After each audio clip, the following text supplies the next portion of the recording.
This is Optimal Health Daily, episode 448. Purified versus distilled versus regular water.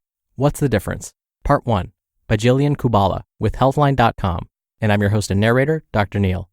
A very happy Wednesday to you. Welcome back to Optimal Health Daily, where I read some of the best health and fitness blogs to you, usually with a little bit of commentary at the end.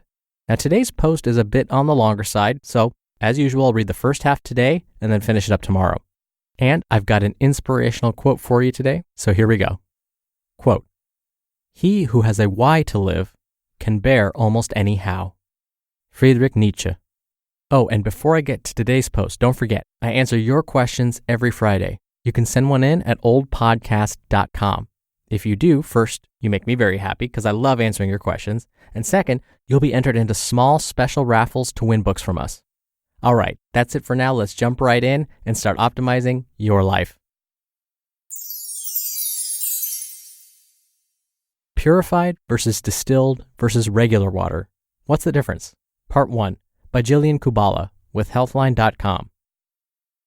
Optimal water intake is essential for your health. Every cell in your body needs water to function properly, which is why you must continuously hydrate throughout the day. Most people know how important water intake is, but some are confused over the best type of water to drink.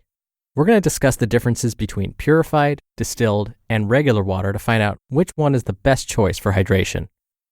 What is purified water? Purified water is water that has been filtered or processed to remove impurities like chemicals and other contaminants. It is usually produced using groundwater or tap water. Through purification, many types of impurities are removed, which can include bacteria, algae, fungi, parasites, metals like copper and lead, and chemical pollutants. Several methods are used to purify water commercially and in the home. In most Western countries, public drinking water is purified to make water safe for human consumption. However, standards for drinking water around the world vary and are typically based on governmental regulations or international standards. In fact, the World Health Organization estimates that over 2.1 billion people lack access to safe drinking water. In countries that do purify public drinking water, various treatment methods are used to make water safe, which can include 1. Coagulation and flocculation. This is where positively charged chemicals are added to water to bind with negatively charged particles so they can be filtered out. This leads to the formation of larger particles called floc. 2. Sedimentation. Due to its larger size, floc settles to the bottom of the water supply, separated from the clean water. 3. Filtration. The clean water on top of the supply then flows through numerous filtration systems made of sand, charcoal, and gravel. This removes contaminants like dust, bacteria, chemicals, and viruses. And then 4. Disinfection. During this step, chemical disinfectants like chlorine are added to the water to kill any remaining bacteria or viruses that may have survived the first few steps.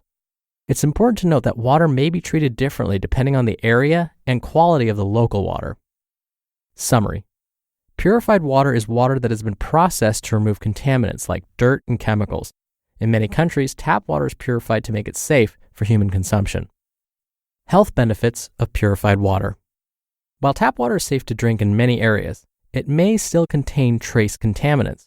For example, the U.S. Environmental Protection Agency, or EPA, sets legal limits that are considered safe for consumers for over 90 contaminants in drinking water.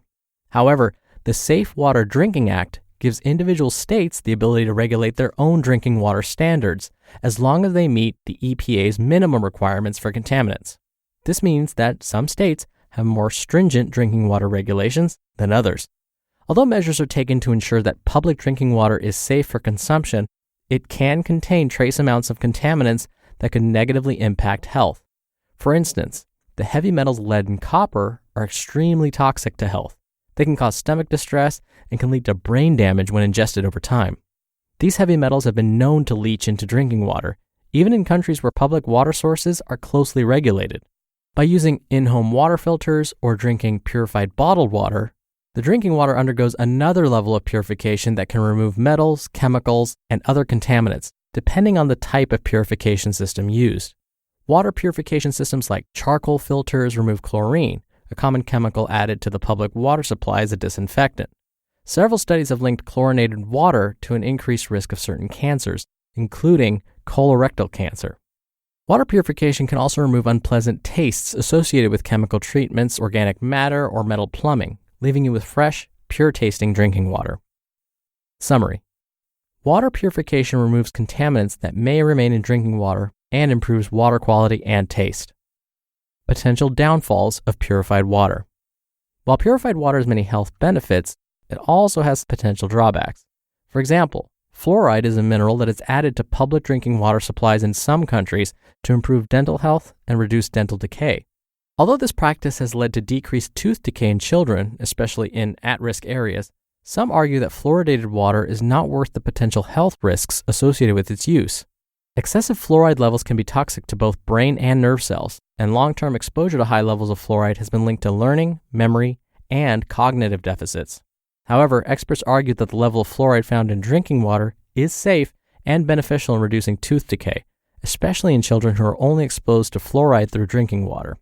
Research on the safety and efficacy of fluoridated water is ongoing, but those who drink purified water should be aware that some purification systems remove fluoride from drinking water. Some other disadvantages of purified water include 1. Upkeep. Water purification systems must be maintained regularly. If not properly maintained, contaminants can build up in old filters and leach into your drinking water. 2. It may not remove some contaminants. Although water purification systems remove many contaminants, certain pesticides and chemicals may remain in purified water depending on the type of purification used. 3. Cost. Both installing an in-home water purification system and buying purified bottled water can be expensive, with some systems costing hundreds of dollars. And 4. Waste. Buying purified water in plastic bottles leads to a large amount of waste, as does disposing of used filters from in-home purification systems. Summary.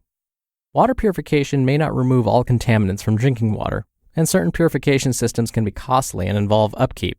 And certain purification methods remove fluoride, a mineral added to drinking water to improve dental health. To be continued. You just listened to part 1 of the post titled Purified versus Distilled versus Regular Water. What's the difference? By Jillian Kubala with Healthline.com. Here in Southern California, we actually drink a type of wastewater that we get from our Northern California cousins. So as you can imagine, our water is very heavily chlorinated. In fact, some of my students, when they move out here to attend school, often mention, why does the water taste so badly? And I have to tell them, well, because they add so much chlorine because we're getting all of our water from Northern California. Usually their response is, gross.